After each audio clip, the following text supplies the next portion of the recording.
All right, little update on Tater here. He's just hanging out, chilling in the crate.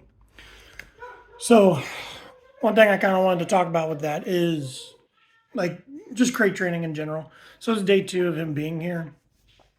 I'm not gonna ask a lot of him. We're not doing a lot of sits and comes and heels and all that training stuff.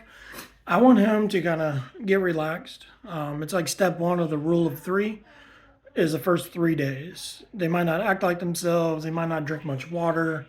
Might not eat. They're getting used to the new environment. I mean, think about it. We just took him from his mom and his litter mates, his brothers and sisters, and threw him in a car. And now all of a sudden he's in a new environment. He doesn't know anything. So he's got to adjust. He's getting used to it. But one key thing for him getting used to is giving him his own space. Make that his crate. Like he goes in the crate, he hangs in there. So I'm doing 30 minutes in the crate, an hour off during the day. So he goes in for the crate. He goes into the crate for 30 minutes, and as soon as we come out, we immediately go outside. He goes to the bathroom. If he goes potty, we come in. He gets to hang out for an hour. If he does not go potty, he goes right back in the crate. Okay. This is one going to help with the potty training, but two, this is going to help with the crate training. He's going to get in there. He's going to get comfortable. There might be some whining and crying and stuff, but we can't give in to that. I know he wants to be with somebody. It's a new environment. He's probably still nervous and a little scared. Braden's a hooligan with all of his screaming and yelling. Ryan's been chasing him around, grabbing him. She actually stomped on him a couple times. So all these different things are going on, and it's a whole new environment. So he's freaked out. So putting him in the crate throughout the day is ideal. One, I don't have to worry about him coming back in here and he pee and poop all over my living room, or I don't have to worry about him chewing on the furniture. I've already caught him doing that, or stealing Ryan's toys that we have sitting out because he's put away. Okay, there is a Kong in there, I believe. Just kidding, it's on the table. But sometimes I'll put that Kong in there with some peanut butter in his food. Gives him something to do. But yeah, so we're just working on crate training for the first few days. I'm going to take it pretty slow. I know with a lot of my clients, we kind of start banging things out.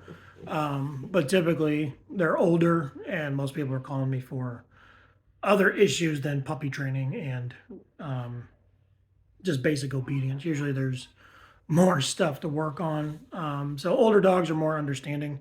This guy, I believe he's only 7 weeks old, so we got him a little early than usual.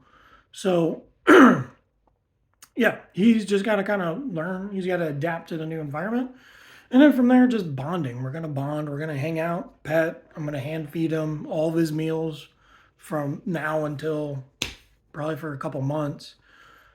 Chrissy's hand feeding him. Braden's hand feeding him whenever Braden's not on and playing games or anything. But yeah, we're just hanging out. I'm going to be doing some more stuff on my computer, and he's going to be in the crate. There's nothing wrong with that. Dogs are in their crates quite a bit. One, you should probably crate your dog when you're not home. That way you don't have to worry about them destroying anything. You take them to the vet. After the vet sees them or before the vet sees them, you drop the dog off. They're going to put them in a crate until the vet sees them. Then once they're done doing the vet thing, they go back in the crate until you pick them up. Same with the groomers. You drop them off. They put them in a crate. They get groomed. They call you, say, hey, your dog's ready. Guess where your dog's going to be? In a crate. You do boarding, the dog's in a crate. You do a board and train. You do a day training. Like with what I do a day training thing. So dogs are in their crates a lot, whether they like it or not. So unfortunately, I get some clients that their dogs don't like being in a crate. Well, you got to toughen it out, and that's the first thing we work on for those dogs. So if I can get my dog, my new puppy, acclimated and liking the crate, I don't have to worry about that stuff later down the road. And eventually, he's probably just going to hang out in there because that's where he likes to be. That's where he goes to get away from Ryan when she's chasing him around, pulling on his ears, and trying to eat his face. So it's a good place, but that's the tip. Tip of the day. Randomly put your dog in the crate throughout the day, especially on your weekends. When you're home, they need to understand it's okay to be away. This is also going to help with some separation anxiety stuff. So put your dogs in the crates. Let them get used to it. Give them some food in there. bring them out, play with them, put them back in, whatever.